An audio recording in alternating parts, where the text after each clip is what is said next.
Cyber risk quantification uses industry-leading and highly vetted probabilistic models to more accurately describe the cybersecurity and technology-based risks facing an organization.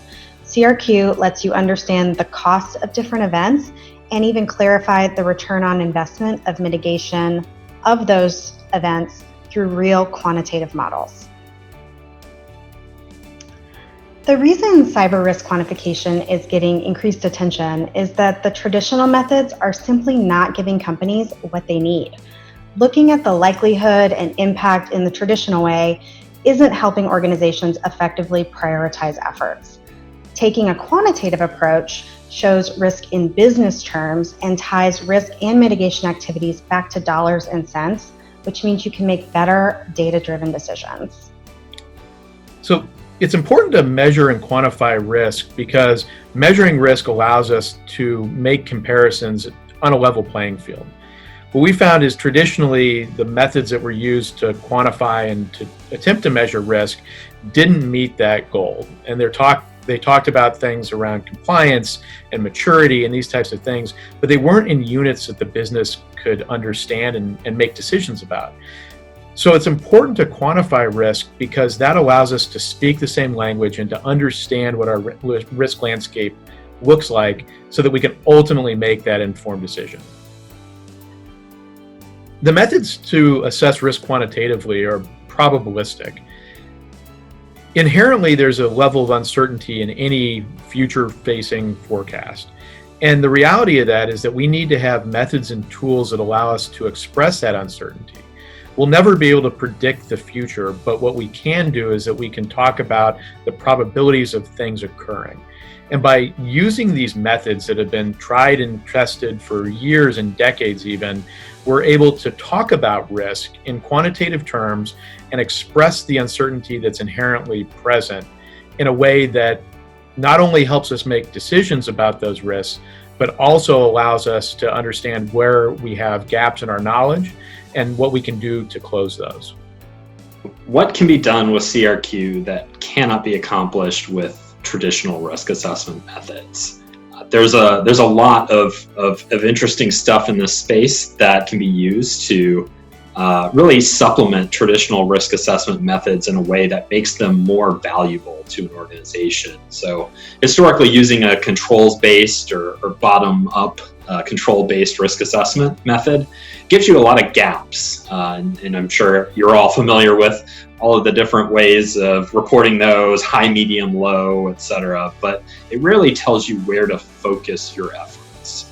A good example of a client who wanted to do a quick simulation of a patch to fix a known vulnerability, and going through a controls-based risk assessment would tell them that, yes, this vulnerability is here. Maybe it has a CVSS score of 10 or something, but that doesn't make it organization specific. So we were able to, with some of the data that we had already put together from prior risk assessments or risk analyses, produce a quick on-the-fly quantified annualized loss expectancy specific to the organization and to that risk. That they were able to use and show kind of what the business case for the effort to patch that was. And that's something you just can't do as easily with a traditional risk assessment method, is really kind of quickly come to that quantified range and make effective comparisons with other vulnerabilities or issues in the environment. And that's something we see a lot of value in with clients, is just that risk comparison quantification piece. So what capacity and resources are needed to operationalize cyber risk quantification? There's a wide range of skills and tools you need to have access to, but it really depends on the range. Whether you're looking at a low scale ad hoc analysis just to be integrated with your existing risk management process, or if you're looking to implement a kind of fully operational quantified risk management program that looks at all risks across the environment. And kind of on the low scale of that, a lot of these concepts are easy to operationalize. You need a lot less data that you think, and once you build that data, you can work to build a library of all the ranges and probabilities you're using in your analyses that make these easier over time, that bring them up to scale. So the capacity that's needed for that is really Excel and a few other, just a basic understanding of cybersecurity and statistics concepts. But as you move along the maturity spectrum, it's important to use the technology that's available to us and some of the, more advanced statistical analysis packages that can help you organize the data better and reperform these types of analyses over time. A working knowledge of cybersecurity and statistics, as I mentioned, is helpful, but really the skill is in measurement and interpretation, and subject matter experts can help you get a lot of the data you need. But the key skill you need is to understand what data to ask for, how to scope scenarios appropriately, and how to relate those concepts to executive management who, sometimes may or may not have PhDs in statistics. So while a lot of this can be done with lower engines, it's really the art form or the skill of cyber risk quantification that you need to internalize to make this valuable. A common question when organizations start on their risk quantification journey is, where do you start? The reality is that you can typically start a lot smaller than you think you can. It's not always a good idea to have a big bang rollout of a program and overhaul all the risk assessments that your organization is doing and create too much of a change at one time. We recommend picking a single project or a single use case that is going to be useful. And the reality is that a useful project is one that ultimately helps you make a decision. So choose a risk assessment or an analysis that is going to help solve a problem, answer a question, and is going to resolve a pain point within the organization, something that you couldn't do with traditional risk assessment methods. How do I integrate this with existing ERM frameworks? Often in enterprise risk management, programs already have expressed a risk appetite level or an organization-wide view of risk that's set and agreed upon and reviewed annually by executive leadership. And cyber risk quantification is a great way to plug information technology and security risks into that using tried and true methods of quantifying cyber risks. So while historically, it's always on the enterprise risk management radar, some nebulous cyber risk, we can use these scenarios to more succinctly state what the potential loss events are to our organization, what they're going to potentially cost us in the next year, and how that marries up to our existing risk appetite. And where we don't have that agreed upon risk appetite, using these scenarios to run simulations for management and say, here's a list of all of the potential risk scenarios you may experience in the cyber area over the next year. What, based on this level of potential loss, are you comfortable with these?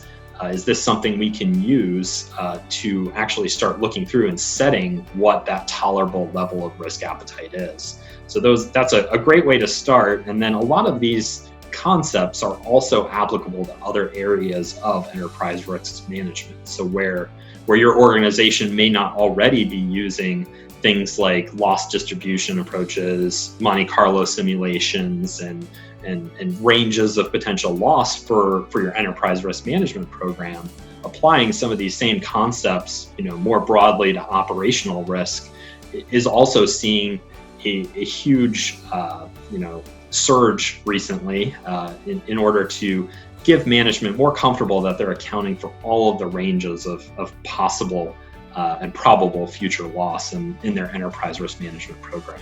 How does an institution go about transforming to cyber risk quantification versus traditional risk assessment approaches? And I think the first place to start here is you don't have to think of it as an either or question. Cyber risk quantification marries nicely with traditional risk assessment approaches, and they complement each other very well. It's the easiest way to start, and some of the ways we approach these projects frequently is by taking the results or gaps that we encounter in traditional risk-based or traditional risk assessments and craft those into more scenario-based risks. So if you have a risk that is, this vulnerability exists, think about it in the form of there's a scenario where a hacker takes advantage of this vulnerability and results in a loss of customer PII or something like that.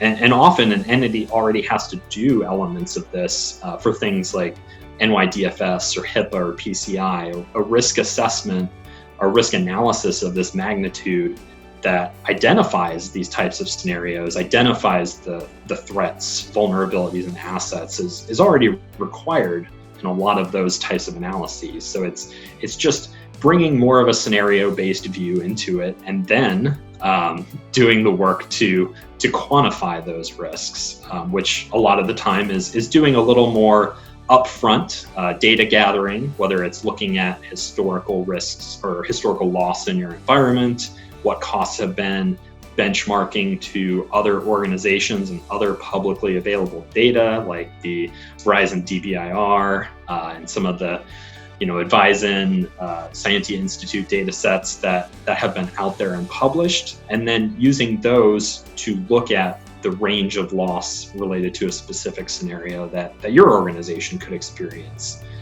So in short, kind of starting with those traditional risk assessment gaps and approaches, doing the work to quantify some of those risks. And then, of course, the hard part is kind of the education of leadership and executive management, and making sure that, you're quantifying it in a way that they understand and get value from. But often that ends, once you've done that successfully, their question is often, why haven't we been doing this all along? A great place to start is to think of a problem or a question that you need to solve, or a decision that you're struggling to make.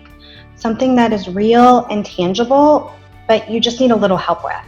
An example could be that you are looking at different resiliency solutions, or trying to decide on a move from on-prem to cloud-based infrastructure.